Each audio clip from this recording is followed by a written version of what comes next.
So this is Chippy at umcportal.com. I'm tracking Netbook World Summit in Paris today. This is the day before Le Web conference, which starts tomorrow for 2 days. But Sasha Pallenberg, our partner on Meet Mobility podcast, is out there. There's a few others out there, N-Devil TV, newgadgets.de as well, and they've been feeding us back some information from Netbook World. So Sasha did the introduction, and he's also emceeing the event out in Paris today. Unfortunately, there hasn't been a stream, an audio or video stream. I think they're going to try and get one set up for this afternoon. They're having a break for lunch at the moment. But I've picked up some tweets from Sasha. He's actually done some blogging as well, and if I have a look at some of the things that he's been blogging about this morning, he's talking about Samsung have mentioned that new Intel Pineview netbooks will come at the end of January. This is a German article that I need to translate, but this kind of falls in line with what we've heard from about CES anyway. So no real surprises there, but at least Samsung are coming out and saying that they will be on the market by the end of January, which is good news. Sugar Labs did a presentation. They were second up this morning. Sugar Labs or Sugar Inc. Sugar Labs are the guys that develop for the UI for the one laptop per child project. That's the XO device, which has now reached version 1.5 and will run a VIA C7 1 gigahertz CPU rather than the old AMD Geode LX 800, I think it was before, which is now, I believe, end of line because AMD have binned the Geode project for the time being. So it's interesting, they're going with the VIA C7 1 gigahertz and the new VX8 something 35, I think, chipset, which introduces DX9 hardware, graphics capability, hardware decoding of MPEG-2, MPEG-4, and I believe Windows Media Video as well. Of course, that will depend on codecs within the OS for that to work, but this is quite a step forward from the Geode that was in there before. Processing power will be up to about 2 times processing power, I would say, and the 3D capabilities should allow some new types of applications on that as well, which will be good. I'm not too sure about how the power envelope will be. The VIA solution, I think, is still a 3-chip solution, whereas the Geode was a 2-chip solution, much like the Moblin platform is. So I've got a query out actually with one of the guys from the XO project, Christian Derendorf, who has also done some testing on it. He's actually telling me right now that he's not aware of any heat-related issues. It's a fanless design, so that's good. 1 gigahertz C7 with that chipset, I would have thought would get a little bit warm in that small package, but Christoph tells me, he's random musings on Twitter, tells me that there hasn't had any heat-related issues at the moment. Maybe it's downclocked from 1 gigahertz. I don't know. So I'll be interested to see that. But Sugar Inc. also said that netbooks aren't yet mobile computers, which I tend to agree with. As netbooks get bigger, the screens get bigger, they get heavier. They're still taking a power envelope of about 8 to 10 watts, which is pretty difficult to get into a small handheld package. You need to be in the 5-watt power envelope to be making small and usable handheld devices that don't get hot. And Pineview probably won't bring that down much, maybe 10 to 20% in terms of the processing platform. But of course, if you put the same display in, the same Wi-Fi, you've got the PCI bus, you've got the USB bus, you've got everything in there as before, generating the heat. So, taking power and generating heat as a result. So I'm not sure that the power envelope will come down that far from its existing kind of 8 to 10 watts. In low power modes with screen backlights down, then we're going to see some lower power. JKK is just kicking me in the background. He wants to upload some stuff. I'll see if I can bring him in on Skype in a bit. What was I saying? Yes, of course. If you take the backlight down, turn radios off, and put the platform into a low clock rate mode, then yeah, you're going to get down to a 5 watt profile. But that, of course, means usability issues. Backlights are important. So let me just respond to JKK, who's in the background here. He needs me to upload something, I think. I'll do that and come back to you in a minute. Give me 30 seconds while I do this. I've also put a request out for anyone at Netbook World Summit in Paris today to give me a call on Skype so that we can have a little bit of a chat with them to try and expand on some of the tweets and some of the blogs that have been coming out this morning.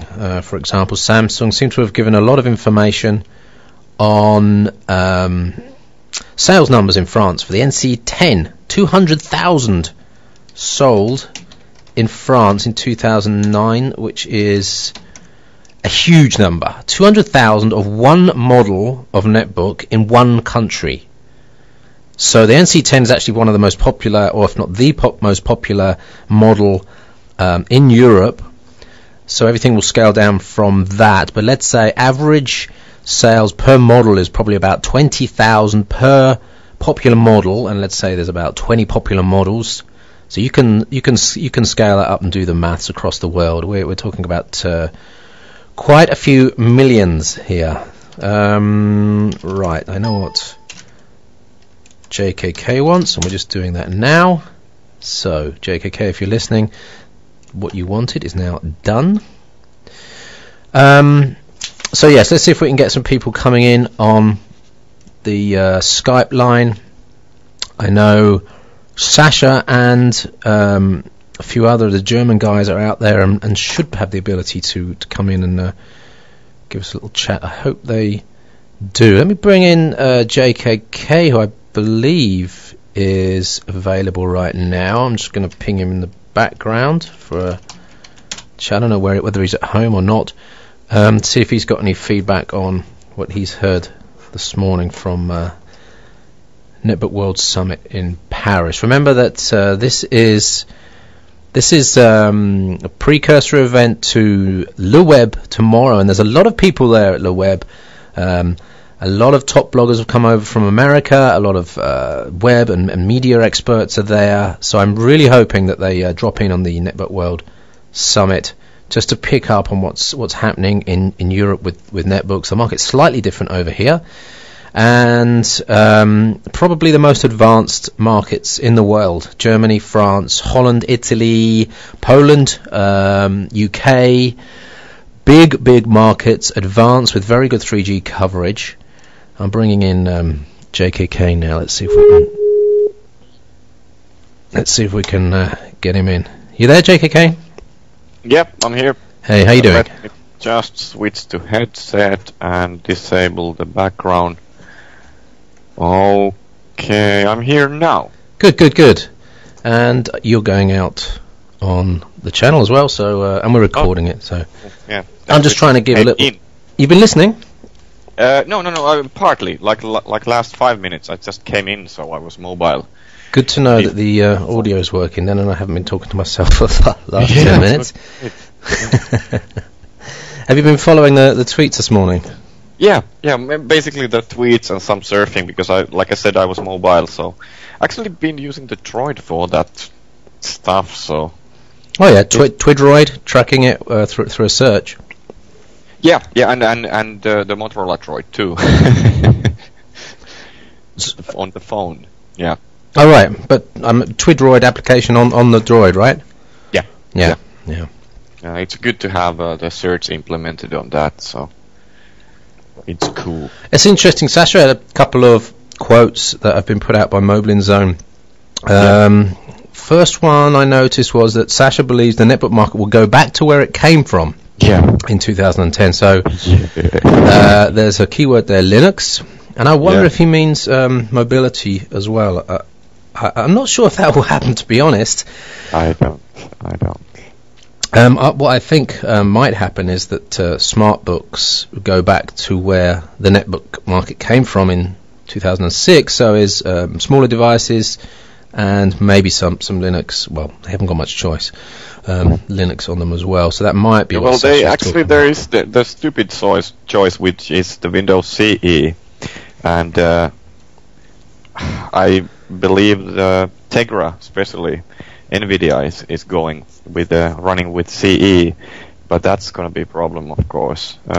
Yes. Android is the only way, actually, I think can be done nicely right now. At the moment, yeah, it's the best option, although Android isn't really mature enough for the netbooks in its current state. And then if you really want to prototype, then of course MIMO, but that's another thing. Yeah. Did you see Charbax playing with MIMO on that? Yeah, there's a couple of errors in that blog, because I think this is an old MIMO 4 build, which means it's the ARM11 core, which means it's basically an old N800. Yeah. So but it was performing quite nicely on that. Yeah. Not perfect by all means, but quite nicely. Was that the breakout build of MIMO? What's it called now? Oh my goodness. There's a group of people that have taken MIMO and basically are making it into a build that supports multiple platforms. I can't remember what it was called now. Me neither. And I think on top of that, it's also the manufacturer's own hacking and like Windows icons and so on. So. Right. Yeah. But it's cool to have options still, and but I don't see that for mass market in short time. But Android, I think that's ready. Windows CE is ready, of course, it's ready, but can it deliver the same good experience? Yeah, exactly. I think it's going to be like Windows Mobile. It needs to be skinned. It needs to be skinned extremely well.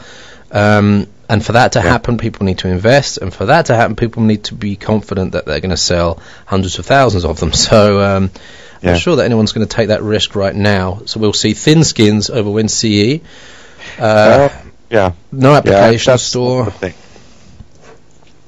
And usability issues and application problems and worst of all, people expecting it to be Windows Mobile compliant or Windows Desktop compliant, and of course it's a completely different story with WinCE. Yeah, and also I have some more information how the Firefox has been hacked on that and on Android. Right. So as you may have heard that. There are some devices running the Firefox 3 on Android and CE, but that's actually a separate like image running on top of Android or CE. A bit like on the Arcos, we have the Arcos player. So, right. Yeah. So this means no system-wide copy-paste, no like if you build a link to desktop, it's you have to play with that thing and so on. It's not that nice. Of course it works, but and it works better that way. But I think copy paste is quite important. Yeah, actually, that's one of the things I thought about when I saw the Juju video demo this morning. Oh, you pronounce it wrongly. It's yo-yo. Oh, okay. Yo-yo. It's gonna go down and come back up again. Yeah, we say. Like, if you ask me something like, and I'm saying that, yeah, right, It's yo-yo. Yeah. Okay, that's it's just similar in German. Yeah, whatever. Yeah. And someone else picked up that I think in Chinese it means spunk or actually sperm, but so not the best choice of names. But for search, it actually works. So that's a good. That's by the way, could you kick the FTP again? Retrieve of old listing failed. Okay. Kicked it again there for you. Right. Thank you. So I'm going to try and get people to call in. I really want to get Sasha to call in. And there's a few other people out there. We should really tease him now about the Linux quote. So the other thing he said, touchscreen capabilities are the next thing for the netbook market. And then I think Samsung came back and said you need operating systems for that, touch interfaces. So Samsung are right. It could potentially mean a Windows 7 multi-touch type scenario. But I don't see them doing that so correctly, because the problem really is that even on netbook, normal users don't necessarily need the on-screen multi-touch. I actually see that on the normal desktop environment, when you use a device like that, big multi-touch mousepad is actually way better. We talked about that before, haven't we? That's far more useful for an end user. And if you were to give a user a touchscreen and a multi-touch touchscreen and a multi-touch mousepad for 2 weeks, and then take both away, they would ask for the mousepad back. They wouldn't bother asking for the touchscreen, I don't think. I mean, I use the touchscreen. You use the touchscreen quite a bit. Of course, we are different. And on mobile environment where we just need the fast click on something, it's totally different. So, but on the sofa, on the desktop, I think multi-touch pads are so much nicer if it's done right. Actually, I have the perfect example here when it's done really badly. I just got the HP, was it like HP 311 netbook with Ion, the 11-inch screen, huge device for my liking. And that has the Alps multi-touch pad, and man, it sucks. Really? But that's another story. That's on another device I had. I can't remember what it was. Someone called me up yesterday. It was funny, and said we need a house laptop. We need it for YouTube, for videos, for email, for websites. And I'm like, oh, cool, yeah. There's plenty of netbooks out there that will do that for you. And he's like, I've seen an offer in Aldi, which is a local supermarket, and there's a 15-inch device there that I'm interested in. I'm like, shit, 15-inch? You need a 15-inch? He said, but it's too small. I'm looking for a 17-inch device for 500 euros. And I was like, yeah, sorry, I don't really cover that segment at all, but I had a quick look, and there's a surprising number of 17-inch dual-core high-end notebooks out there for under 500 euros. I know, it's crazy. It's unbelievable. The last time I bought a laptop, we were looking at 900 euros, and that was only 1.5 years ago. Hey, my 15.6-inch ThinkPad was like 2,300 euros. Really? That's like, is it exactly 2 years old now? There's the damage that the netbook market has done. Yeah. You know, it might not be overlapping the devices, but it's just pulled those prices right down. Yeah. And you remember 2 years ago they were talking about 5% margins on laptops. You can't drop the price by 20% and still keep a 5% margin. So I wonder what's happened, where the savings have come in. Do you think that quality has dropped, or other areas of, for example, support has quality has dropped, or component costs? Yeah, support, everything is in India now. Right. And prices have come down on screens too. Hard drive doesn't cost anything nowadays, so parts are dropping prices too. But I don't know, it's just they have to cut corners on everywhere, but I don't know how they can cut the corners and still keep the quality, because I was checking a new ThinkPads, and actually they're as good as the old ones. So, and the prices were like, you can get a ThinkPad for 900 euros, and I think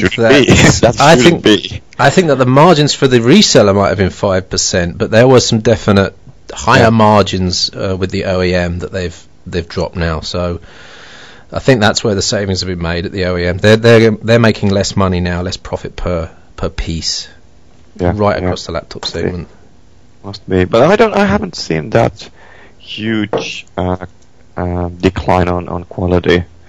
I checked. Actually, I was spending time yesterday on one big computer shop just to see what's new in like a brick and mortar places, and especially here in Finland, and pretty nice devices, pretty nice setups. But yeah, netbooks, $299, $269 on the shelf just screams that if device is a bit bigger, it needs to be only a little bit more expensive. So, but there were some bargains, like $299 for some 15-inch. Was it Acer or something? So it gets pretty difficult, doesn't it, to justify a netbook now, even when they're 12 inches, when you can buy a 15-incher for the same price, which has got a lot more power. I am justifying it on outside desktop use, because like actually I showed my girlfriend the 11-inch HP, which is actually quite nicely built. The keyboard is good, she's typing a lot and so on, and asked if he would give the EPC 900 back and get that, and she said no. Right. She likes it small because she's actually taking it with her, and it's on the sofa. It's way better, of course. And That's the same as my wife. She wants the Villiv S7 as her one and only laptop now. Yeah, which is mad. But she says she can use it anywhere, and she's so impressed with the battery power and the instant on with it that that is far more advantageous to the way. And it's SSD. You can't drop it without being afraid that everything is gone. Yeah, but it's a shame. Netbooks moved away from an area where they had two advantages. Number one was the price. Number two was the weight and the size of the device. And that second advantage is going away now as they move to 1.5, 1.6, 1.7 kilos, 12-inch devices, 13-inch devices, and now they crash into the normal laptop segment where they have to compete with much higher performance. Yeah, they really there's some weird things happening in the netbook world that I just do not understand. It's freewheeling its way into somewhere that I don't think anyone's pushing in that direction. Somehow it's just freewheeling into that direction, and it's probably going to crash pretty hard, I think, at some point. Yeah, we will see that. It's weird for me. It's I'm covering some of the 10 and 11 screen devices just because I see something cool, and I know that people are asking me stuff about them. But for me, really, the mobility is the thing here. And let's see. By the way, just sidelines to that. Wireless Goodness is reporting that they got some info from Realtek drivers or something that ThinkPad is actually. Lenovo is actually releasing a ThinkPad Mini, and there is a model named ThinkPad Mini 10. Okay. So that might be something for me, because my thing is 9-inch screen. But if I could get a real ThinkPad with a 10-inch screen, I could go maybe for that. Yeah, based on like build quality and based on keyboard, usability, mouse, build quality, track pointer, the hinge quality, everything. The just pure tool feel on the ThinkPad devices. So and that's the feel. So I just love the design on the tool, like a little bit like the Motorola Droid. It's a tool. It's not a beauty princess. It's a robot. I like that. Sasha just posted news item about the ThinkPad Mini 11. Oh, cool. So, maybe that's it? Yeah. Let's see. Maybe it's Mini 11. And then, same news actually from the Wireless Goodness. Okay. Yeah, I'm more monitoring the word ThinkPad, netbook, and ThinkPad Mini, so I get information about that immediately. So. Yeah. I'm just going to ping Sasha again to see if we can get him and get him to give us an audio update for an audio update. That would be great. Yeah, so one thing I was worried about with these, what's going to come in to fill the gap where the netbooks were. I'm not saying that something has to come in to fill that gap, but it does look like smart books might come in to fill that gap. Yeah. But of course, they'll come in with a different angle. They'll come in with the consumer angle, coming in from the lower end of the market. I'm a bit worried that the number of options for Pro Mobility users like yourself looking for the Lenovo Mini 10, sorry, the ThinkPad Mini 10, the number of options dropping for people like that will be... that is, really, that's the point.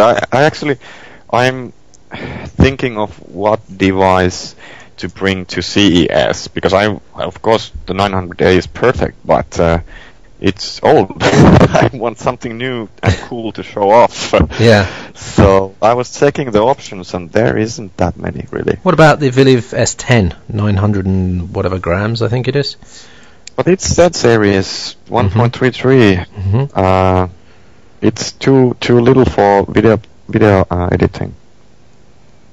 What if they came out with a 2 gig version of it? Then it would be cool. Yeah, 2 gigs. Then I'm cool. Yeah. With a battery life, yeah, it's a bit girly design, so they need to bring it back. I can't carry around a white netbook, or I would have to make a carbon stickers all around it. But I think they've learnt a lesson with the S7, and I spoke to them, and they're definitely looking at black rather than white. So the same matte black we saw on Computex on the S7 black, that was so good. Yeah, if it is black, if it's got the long battery life, 3G, if they come out with a 2 gigahertz version, multi-touch version, not that I want that, but it will be a very interesting netbook for Pro Mobile netbook. Yeah. And one that I would certainly look pretty closely at to replace the Gigabyte. If I'm going to save 40% weight or 30% weight, I would be interested in it, to be honest. Yeah. Although it's got to have as good a 3G antenna as the Gigabyte has. If it hasn't, that's don't forget it. Something. But for CES, I don't know if we can really upload the same way we can do in Europe. So it might be Wi-Fi thing going on there. Right. One cool device by design is actually the HP 5101, which is the business module, which is like all aluminium and really shaped like a box. There is every corner is sharp and so on. I was checking that, and it's cool, but man, it's big too. It's 10 inches, but the frames are big and so on. And the battery life, I didn't see it with the 6-volt, so I don't know how the battery life is. I have to check that again. So it's really hard for me right now. Yeah. I have SSD for those, so SSD is important. Battery life, that's 7-hour minimum. We have to get new stuff going on. Of course, the EPC 1005 series, that's a good combination, but again, it's not maybe for me. Right. Also, I'm getting a multi-touch panel, so I would want that there. Hopefully I'm getting that before CES. And again, the Pixel G screen. Oh, right, okay. Yeah. Because Sasha was talking about the retrofit version of that yesterday, I think. Actually, I wonder how people didn't pick up the news, because they were saying that like a week ago, that they will start... actually, they are investigating ways to bring the do-it-yourself kits to the markets. Yeah, that might be a way for them to be able to ramp up production without taking a big risk with a huge distribution or for a big brand. I don't know. To try and do a DIY. I think they have deals already. We will see those in CES. So the DIY thing, I actually see that as a good gesture more than a business deal. Right. Okay. Because I actually talked with them in a Taipei, and I've been emailing back and forth now, and I don't see that as a business case at all. I think it's just goodwill. Right. Okay. Well, that's good. That's good for people like you, especially. Although you're getting it anyway. Because we don't need colors for chatting or twittering or basic surfing. We need battery life. That's true. It's absolutely true. And although I think it will be a shock. I think it will be a shock when the color disappears.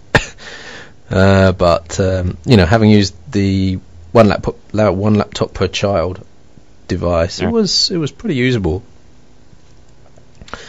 Yeah, I'm just trying to check on Sasha in Skype. I don't think he's online. It's a shame. I've pinged him a DM on Twitter. I hope he can step away from his meal.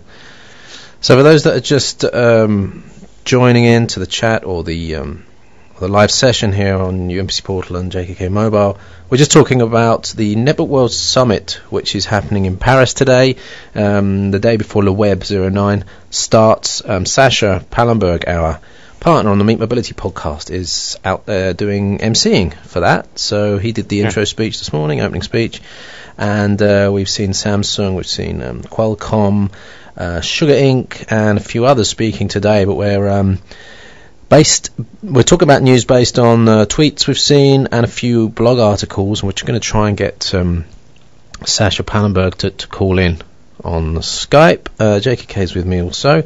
We've been talking about some of the news that's happened so far. What do you think of this one laptop per child 1.5 that will have a VIA C7 in it? Do you think that's interesting at all, or do you think that's really going to be niche for developing markets and nothing that might interest anyone else? I think people might get interested if they start the buy two get one thing going on. Then yes, but other than that, I don't see that really that interested. It's a good win for VIA. C7. Well, it might be cheap. It's still capable. The graphics sucks, but I don't think they need a good graphics there. So yeah. Well, this is the new VX 855 graphics. Okay, so that's a bit slightly different, but yeah, that's interesting because that's a bigger chip, a bigger platform in terms of like silicon area. The Geode I think was smaller. It was a 2-chip solution. This will be a 3-chip solution, and probably taking more power as well. But maybe there is a push for performance, because as if everything I've seen there is a need to run more than the Sugar OS was giving on the first one. Sure. And if you think about web, there's no, developing countries domain for web for users in developing countries. You know, you can go to mobile sites and stuff, but that's not a reliable solution. So if you want to run a web, you've got to run the real web, and of course you need the processing power to do that. The Geode was good for 1 or 2 pages, but that was going to end up on its knees before long. Before too many tabs. So I think that's a reasonable move. It's funny, isn't it? The C7 1 gigahertz was the processor in one of the first origami UMPCs we saw. The Amtech T700. And the Q1B has it as well. And that actually for our use is not enough these days, is it? No. The 1.2 gigahertz in the T770 was getting close to what we see on, the 1.3 gigahertz Menlo today. But it still wasn't quite as snappy. There was no hyper threading, and it was a little bit more power hungry as well. So it's not. But for that kind of stuff, if it's what the governments on those countries want, or the users, why not? I don't see anything bad on that. I'm just not going mobile with the VIA CPU anytime soon. So yeah, me neither. And it looks like Intel are going to be moving at least one generation ahead of what VIA have done. It's really sad because 2 years ago they were neck and neck. Menlo took it one step forward. Mobile ITX from VIA brings it back again to match Menlo, but at the point where Moorestown is now coming in, so it's a kind of a weird one. Hey, one thing we haven't heard out of Netbook World Summit is details on Pine Trail. No one, I mean, there's OEMs there, and no one's spilling the beans on what graphics capabilities it will have. Yeah. I think they are keeping it up before CES or the next week of CES or something crazy. I don't know why and what's going on, but it looks like a hush-hush all over the world right now. It's weird. Why would it be hush-hush? I can't think of a reason. Maybe it's M500 and they don't want people to start bashing it or something. Yeah, I think it is 500. Yeah. But also thinks what was it? 3100. Yeah, but yeah, there's split views on that at the moment, but no one. I don't think anyone really knows. Yeah, that's why I want to get Sasha on the line. I want to ask him these questions. I want to ask him about. Yeah, but you know him. He's busy. I know. He'll be chatting away and making contacts. Well, if he's hosting the event, so maybe he could just patch us in live. Yeah. Why not? Over lunch, then everyone could listen to us rabbiting away over the 3-hour Paris Netbook World Summit lunch. Yeah. That would be good. That would help the food go down, no end. I mean, he doesn't need to eat. He can do the. Yeah, he can have. Yeah, but actually, I think he's eating and talking with other people there. So I couldn't imagine him being shut up and eating though. Yeah, no, he's probably outside having a quick smoke and a roll and chatting to anyone he can at the moment. Yeah, and it's really his thing. So that we just have to wait if he remembers us today. So yeah, let's see. I'm actually connecting my cam here. If the Ustream is now working here, so let's see if it. Oh man, my hair is not good, and oh shit! I was out on doing some car stuff, so. Oh yeah. Yeah. Putting the defreeze in, the antifreeze. No, actually changing tires. Oh, you're just moving to winter tires. Yeah. Shouldn't you have done that like 2 months ago? Yeah. No, actually this month.